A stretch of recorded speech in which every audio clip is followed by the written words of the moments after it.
Hello everyone, my name is Crystal, also known as the Sassy Medium.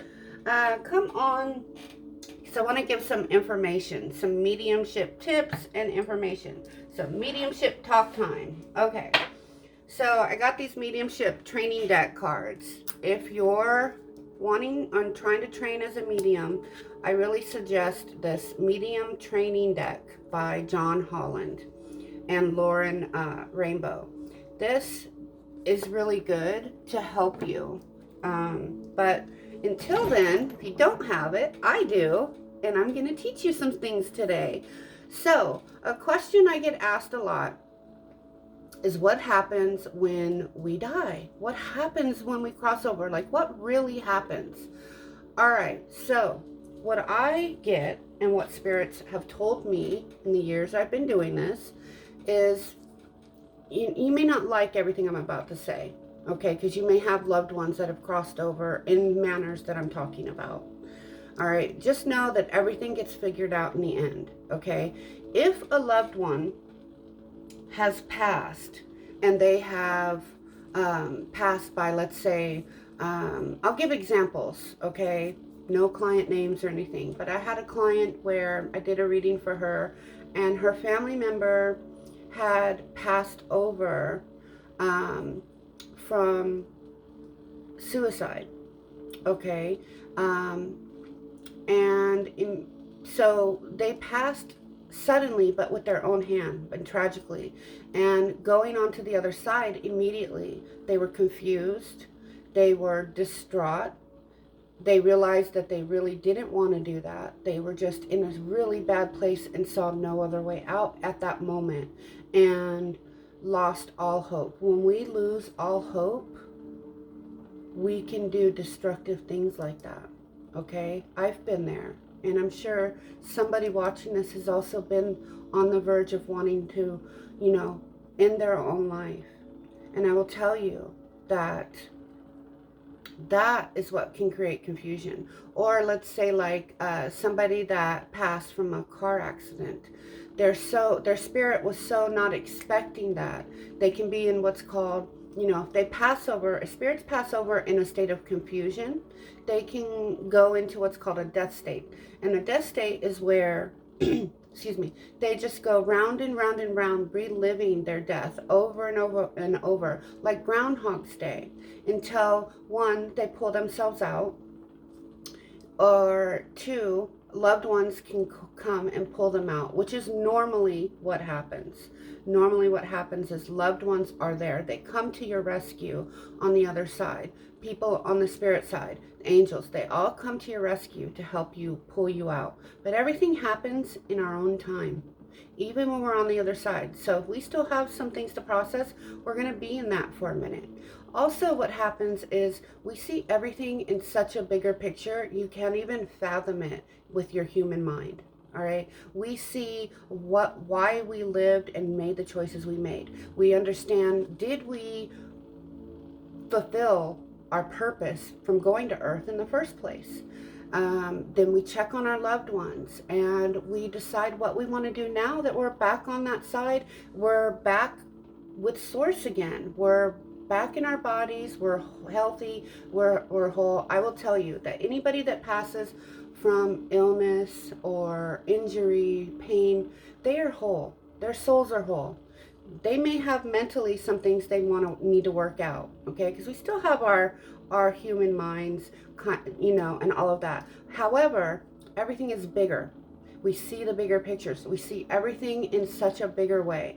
Everything's bigger. Love is bigger. Acceptance is bigger. It's just a beautiful thing. It's nothing to be afraid of. I used to be afraid of death. I do not fear death anymore because I know what's on the other side waiting for me. My loved ones, me not being in pain because I do have lupus and arthritis, so I will no longer suffer in pain. I will no longer have all of this emotional pain. I'll see bigger pictures and be able to release that. All right. So once they get out of their death state, loved ones can also, watch their favorite TV show. I have a lot of older grandpa type of spirits that I call forth to have a reading with their loved one, and they just want to they just want to go and watch their shows. You know, they just want to sit in front of a TV and watch their shows. Then I have people, spirits on the other side, that they show me that their heaven is in a beautiful garden because they love flowers, or they're helping people in hospitals or stop accidents. I mean, you know, we're doing missions on this side and on the other side. So two sides of the coin. We're always working. We're always doing things. We're just limitless on the other side. That's one thing. We are limitless. Okay. In our human bodies, we're very limited in what we can do. But with spirit, we're not limited in anything. We're not limited in our thinking. We're not limited in our biases. We're not limited in our injustices. We're not limited in our failures. There's no failure. It just is. Everything just is. It is love. It is patience. It is understanding. All right. Spirit communication process. On that note, you know, spirit is your soul essence. It's the spark of the divine in the center of your being. It's the part of you that existed long before you incarnated into this physical form and will continue long after you leave this world. It's the very essence that mediums connect with during communication. A lot of mediums have this saying, okay? So if you're a medium, you may have heard it already, but from spirit, through spirit, to spirit. It's a common mantra that mediums use to remember the purpose and process of mediumship. It's the formula in which the energy of spirit flows during communication. It's the understanding that the soul essence of those departed connects to the soul essence of the medium, which then connects to the soul essence of the living sitter or client, right? When this three-way soul communication process is in perfect sync, there's a beautiful and streamless flow of communication filled with the energy of love and healing. So if you're doing a mediumship reading and it's not flowing, well, your sitter or your client may not even believe in you, and may be testing you. And that's not a good energy to go into with a mediumship reading. You want that link. Like I'm saying, you want that link to be clear, okay? When I do mediumship, I will tell you, little insider tip, I use my Reiki skills, okay? I see through my solar plexus, I see my cord going out, and I see it going with spirit, blending with spirit, all right? And then I get the sitter or client on the phone, and then we open up and connect to them as well. So it's like a three-way connection. I do this every single time, and I can always tell if my client is kind of scared or not trusting that I know what I'm doing or will actually connect to their loved one. That hinders the process. It does. It makes the connection weaker. Doubt, fear, mistrust. Don't go into that in a mediumship reading. Those influence the reading. All right, so you want to, like I said, blend with spirit. So, like I said, again, what I do is I push myself to the side, okay, and I let spirit come up. Do not do this if you don't know what you're doing, because in the beginning, I had a spirit come through and take over my body, and that is not fun, okay? That is just not fun. All right, so blending with spirit. Blending with spirit will enhance your communication, allowing for stronger evidential messages, okay? Merging with the essence of spirit can create a powerful connection for the sitter to feel as though their loved one has come alive, even for that moment. Blending is a term used when a spirit draws really close to you, allowing you as the medium to become one with their essence.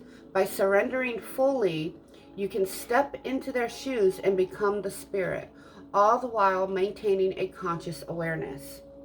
This is how you should do mediumship. This is the best and clearest way. You're going to have to learn how to push.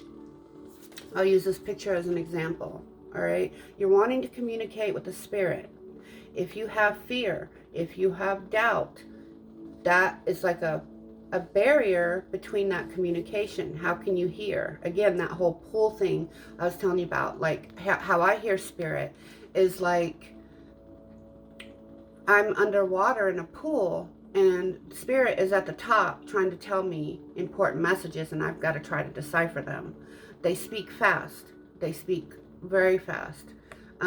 Even if you're just clairaudient, which is mostly how I get my messages, is seeing a bunch of images and movies and them showing me things. But if you don't blend with the spirit and then blend with your client, you will not get a good connection and a deep message. And your client will feel like they didn't get their money's worth. So you always should meditate, ground yourself, protect yourself, and slow down. All right. I see a lot of you out there trying to give messages so quick. What is the rush? I like, what is the rush? There should be no rush.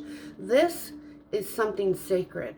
Not everybody can talk to, I mean, everybody could do this, but it takes a lot of work, and not everybody is willing to do the work. To put it in perspective, I've been doing this 3 years, and do I feel that I am the medium that I want to be yet? Still, now to this day? No. I'm always learning. I'm always trying to make that connection stronger. You always have to work at it. It's always a process, right? For those of you that are naturally just, and everything just flows, more power to you. Teach us your ways. But even if you've had mediumship abilities and all that your whole life, and never had the control, never learned really what to do with, okay, well, oh, I can hear a spirit, I can see a spirit. Well, now what? What do I do with that? Well, you need meditation, you need control, you need to understand how the spirit communication process works, okay? You've got to call them forth. There's no spirit that you can't talk to, all right? Now, if they don't want to talk to you, they won't. Okay, but 9 times out of 10, well, actually for me, 10 out of 10, I've never had a spirit say, no, I don't want to talk to you. No, I don't want to talk to my loved one. Okay. So blending with spirit is a loving thing. It's nothing to fear. Okay. But if you don't have control over your gifts, if you don't know how to control your fear, if you don't know how to control your doubt, and you don't know how to control the ego in your mind chatter saying you can't do this, you're full of crap, blah blah blah, well, then that blending with spirit is not going to be very blended, right? So remember that. All right, the divine source spirit is an infinite and expansive source of love that you can access anytime using the power of thought, prayer, or a breathing meditation. A practicing medium should constantly seek advice and guidance from the divine source. Okay.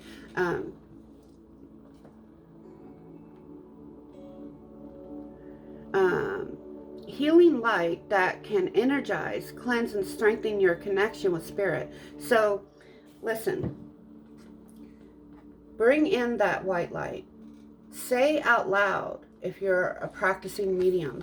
Even if you just deal with spirits and you don't know what the heck is going on, you need to claim out loud that you only deal with things of the light. Only things that are loving and good. You, as a medium, have control over who you deal with on the other side. Do I have entities that try me and try to get past my guards and my spiritual team that protects me? Yes, but I kick them out right as soon as they show up. They do not get to stay. I just had a woman from the 40s or 50s come into my apartment a couple days ago. She's been hanging around a couple days, and I'm trying to get rid of her. I feel like I got rid of her last night with the help of another medium friend. She just said she wanted to help me. I was like, well, I'm going to do it in the morning because it's nighttime and I felt lazy and tired because I drove out of town yesterday. But yeah, I definitely So what did I do to get rid of her, right? What did I do? I used the light. Yes, I did. I filled up my entire home with this light. And I told her, you either, because she didn't want to talk to me. She just wanted to play around, and she was making like scenes on my wall. I even have a video where she made smoke go on my wall and her silhouette smoking a long cigarette. Anyway, I filled my home up with this light, and I said, I'm going to push you out. You either talk to me or quit playing, and you're going to go for good. Well, she didn't want to talk to me. She wanted to like play around, and I don't play that. I will tell you, any spirit of the light and of love will talk to you, will give you the respect and talk to you. Anything that plays around is mischievous or whatever, they don't have good intentions, so you don't need them in your energy. You don't need them in your home, around you, around your auric field. You don't need that, so get rid of them. And there's many ways to do it, but last night how I did it was my friend, another medium, very talented medium, Casey, she she also did it with me. We were doing it at the same time. That's what we do as spiritual people. We help each other. Oh, you got a spirit in your home? Hey, let me help you banish them. And so together, she was doing her thing all the way in her home, and I was pushing her out, telling her, you either like talk to me so I can deal with you and help you if you need help, or you gotta go. So I'm gonna push you out. So I pushed her out with the white light. The white light and the power of that, believe in that. It is strong. It comes from your higher source. It comes from, God, your higher source. It comes from your own power. It comes from the power of your guides and guardian angels. So that is a very strong tool to use. Another strong tool to use is the power of prayer. Prayer is the divine source. Prayer to the divine source should be part of any mediumship's regular routine. Time and time again, the power of prayer is a vital tool to aid in healing and confirm the love and support in our lives. All right, prayer comes in that moment of communion, when we open our hearts to a power greater than our own. Okay, when it comes to developing mediumship, prayer is important for preparation. I always say a prayer before I do any mediumship reading, any psychic reading, any tarot reading that I do, any type of thing that I do to help others. I pray before I do it. I pray for the help. I pray for the guidance. I pray to say thank you for letting me help others. I ask my guides to come around me and help and give me the divine knowledge to help someone live their best life and give them the message that will help them most in that moment, from me, from my guides, or from a loved one on the other side. It doesn't matter. It's the same with that. So it's time to take a moment to send up some love today. Send up some love.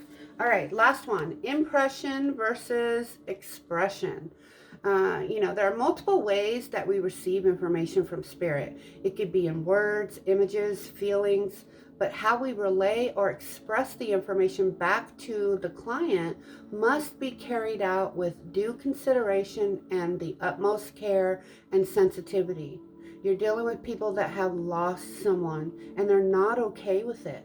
So you need to have some compassion. You need to have some understanding and some sensitivity that both sides. So I'll give you an example. I had a client come to my home and she wanted to have a reading with her mom and her grandmother that had passed on the other side. Mom was not the best mom. She was mean to her daughter, showed her very little kindness, kindness in her life.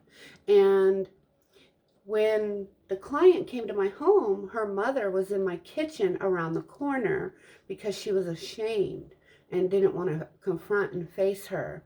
But after coaxing her and talking to her, telling her, hey, it's time, because when are you going to get this opportunity to talk to your daughter again?